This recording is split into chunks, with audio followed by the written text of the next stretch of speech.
Hey everyone, and welcome to r/AmITheA, the favourite sub on this channel where we get to judge people absolutely guilt-free because they've literally asked us for it. Now, I know I just covered this sub, but I've got some great stories in store for you, so I've decided to come here again, and I won't waste another second and get straight into this first one by user/UnluckySound6040. I, 32 male, am working long hours in a rather stuffy office environment. However, despite the long hours, or maybe because of them, the management has encouraged lifestyle clubs at the workplace. For example, there's a book club, a movie lovers club, and etc. They're free to join and are partially subsidised by the company, which makes joining a no-brainer. The process of creating one is rather simple. You need to have at least 5 members willing to join, a statement of purpose, as well as an approval from HR and upper management in order to be compliant with our workplace regulations. At my workplace, I'll have a colleague I'll call Jane, 29 female, who's been at the office for a little over a year. She's a dedicated vegan and has been since I've known her. However, this has never been an issue or even that relevant. After a merger about 6 months ago, our team has received a number of new team members. A few of them were vegan as well, and have taken a liking to Jane. After a conversation between them and Jane discussing the book club, they've decided to start a vegan dinner club. Nobody had an issue with this. Despite this, issues surfaced after their statement of purpose became known, after it was filed to HR. In the statement, which passed with HR, one of the rules stated that only vegans, vegetarians, and pescatarians will be welcome, and that all dinner options will be vegan. This rubbed some of us the wrong way, since it was clearly exclusionary and divisive. Why would meat eaters be excluded if only vegan options would be on the menu? After speaking to Jane, she seemed somewhat distant, and mentioned that I didn't understand that this was also a lifestyle club. The workplace soon became divided, but we opted not to file a complaint to HR. However, since the idea of a dinner club appealed to us, we started a burger and steak club where we wanted to try a different burger or steak place every week. In our statement of purpose, we stated that only meat eaters could apply, due to this being both a culinary and lifestyle club. Soon after, some of the potential members got called to HR to tell us that members of a vegan dinner club filed a complaint with them, stating our club was exclusionary and offensive to their lifestyle, and that eating meat, as opposed to not eating meat, was not a lifestyle. Despite this, the club passed with HR. In the weeks following this, we visited a different burger or steak place every Friday after work, and just relaxed after working 50+ hours a week. However, despite my prior friendship with Jane, she now refuses to talk to me and is only spending time with her club members, despite everyone's attempts to create a friendly workplace. So Reddit, am I the butthole for creating a meat eaters only club at work? It's funny because here I disagree with Reddit's judgment. Reddit said, not the butthole, I say everyone sucks here. I mean, Jane sucks for creating an exclusionary club. I don't see why non-vegetarians or non-vegans can't join a vegan dinner club or a vegetarian dinner club. I mean, eating meat and wanting to eat more vegetables or trying to reduce the amount of meat that you eat, it shouldn't be a problem. And I mean, I'm not sure why Jane did it. I mean, they're basically just shooting themselves in the foot with how many people can come and who can join. At the same time, by creating a club that only allows meat eaters OP, you just basically stoop down to Jane's level. You have literally gone out and done the same thing, and only created more problems for yourself, for Jane, for HR, for everyone, so I say everyone sucks here.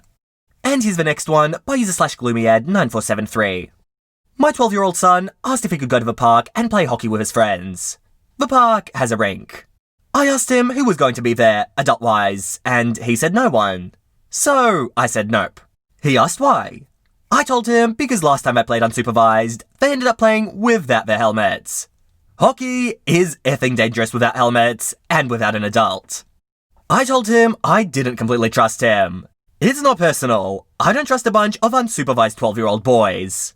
He was very upset and promised me he would wear one while playing hockey. He even said, "Dad, I wouldn't lie to you like that."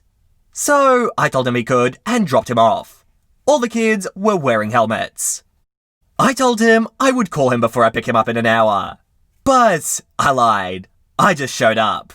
Half the kids weren't wearing helmets. My son was one of the kids. When he saw me coming towards the rink, he skated over to put on his helmet. I told him not to bother and that we were going. He claimed that he had his helmet off for just a moment. I told him I didn't care and to get into the car. He asked why. I told him he had 3 seconds to get his stuff or else. 3 seconds passed and I came into the rink and he started packing up. I grabbed him by his jersey and made him leave the rink. Some of his friends were laughing. He cried in the car that I humiliated him in front of his friends. I asked him if it was worth not wearing an effing helmet.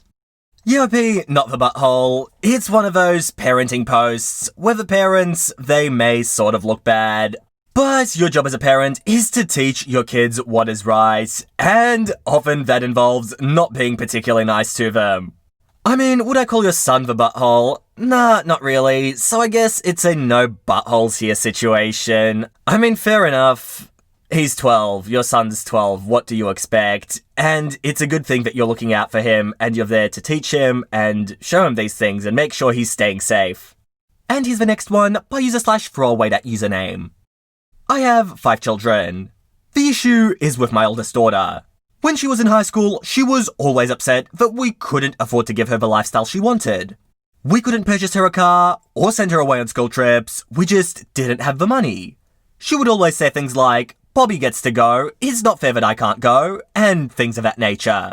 Now, to be clear, we weren't able to do anything for any of our kids. None of them got cars bought for them, none of them got to go on expensive school trips, and none of them had anything saved for college. We just simply did not have the money. That said, we always did what we could. There was always food on the table, presents that the kids wanted at Christmas and birthdays, and we always gave them all the support that we could. We weren't poor, but we didn't have a lot of free-flowing cash either. Now, around her junior year of high school, my oldest daughter started getting a lot of special treatment from teachers.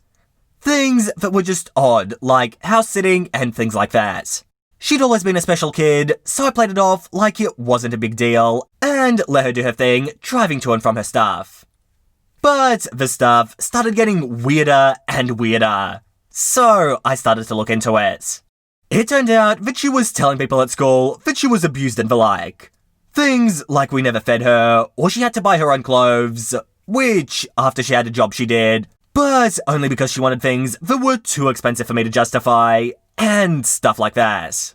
So, naturally, people took pity on her and started giving her stuff. I told her that what she was doing was wrong, but she just denied it all and moved on doing what she did. Soon enough, she was 18 and moved out, then cut contact. We were heartbroken and tried to reach out, but she blocked us across the board. From what I know, she's had a really hard life since. So, for the last 2 years, I've had 2 kids and we've all moved on. Here's the Would I Be the Butthole pass. I recently came into a boatload of money. Like a really solid amount that will set me and my family up for a good long while. My wife and I are at odds on what to do with it. We want to set up trust funds for the kids so that they don't have to worry about college, a down payment of their first house, and etc. However, she wants to include our oldest in the trust, and I do not. I think that she lost the claim to anything that we have now when she cut ties with the family. So Reddit, would I be the butthole if I excluded my oldest daughter from an inheritance? Look, with this one I could get off on a technicality, say this is OP's money to do with as he pleases, and that he's not the butthole. But personally, I need more info on this one. It doesn't sound like this was just a matter of your daughter cut contact. I feel like we are missing important details that would make a judgment from any of us quite biased or unfair.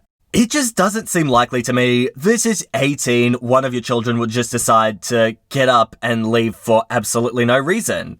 Another thing, and this one is not quite related to the post, is people who have like large numbers of kids. 5 kids is a fair few. Why do you have kids? Or why do you have so many kids if you can't afford it? It's like, we can't afford 4 kids, let's get a 5th one anyway. That's just a mentality I don't really understand. I don't get it. Maybe someone can explain it to me in the comments, but it just doesn't make sense to me. Like, if you can't afford kids, why have more? And here's the next one by user/badquilteraunt. My sister and I weren't raised religious. She went off to uni at 18 and became a Christian when she started dating another Christian. Basically, the point is she doesn't believe anymore that dinosaurs exist. And sorry, me butting in again. How stupid is that?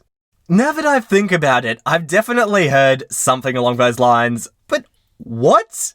What is this? Like, these posts sometimes blow my mind. She's now married to a man who isn't religious, which is a sore point for her that he won't converse. I have a niece 9 and a nephew 6. A couple of weeks ago, while I was watching them, my nephew mentioned his quilt I made him was getting too short. So I told them both to go into my craft room and pick some fabrics they each wanted on a quilt. I could easily open a fabric shop with all the fabric I have, so they had a rare time picking out their fabrics. My niece went for some space galaxy theme, and my nephew picked out some dinosaur fabrics. I thought nothing of it and got to work. Today, I went over with their quilts, excited to see their reaction. They were so happy until my sister noticed my nephew's quilt and asked, "What the F?" I was confused, and she quickly went on a rant about her knowing dinosaurs don't exist, and how dare I try brainwash her child like that. I told her he picked out the fabric himself. I genuinely didn't make the connection, and I would let him pick more fabric for a different quilt. By this point, my nephew was crying, saying he doesn't want a different quilt, so my sister called my brother-in-law in, telling him to set me straight. He basically shrugged and asked what the big deal was. It's only fabric. Their son likes the fabric. It's his son too, and he believes in dinosaurs, so he should get a say on the quilt too if it's such a big deal. My parents are now involved, and despite not being religious, they're annoyed at me for what I've done. No one but my brother-in-law believes it was a genuine mistake or oversight, and they think I've set out to mock my sister's beliefs.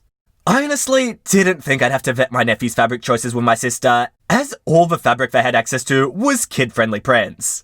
The stuff with swearing and etc. is kept elsewhere, as they like going into my craft room. Wow. OP, your sister is whack. I mean, what do I even say other than not the butthole OP? I mean, even if you did this intentionally, it would have been so funny. I reckon I still would have given you not the butthole. And I want to point out, I love OP's sister's husband's reaction, who was like, "Are you serious? I'm curious how these two people are still married." Like, come on, what needs to happen for someone that crazy and for someone that, I guess not crazy, to be together? This post is making me question reality, to a certain degree my sanity, and well, it's just making me question people in general. And guys, I think this post will be the last one for today. I hope you enjoyed this video, and if you did, make sure to subscribe to the channel for Reddit videos every second day. That's right, new videos every single day, with fresh stories, the best I could find, so subscribe for all that good stuff. And guys, with that said, thank you so much for watching. That's it from me. I hope you all enjoyed, and all I want to do is see you all here next time. See you later, guys.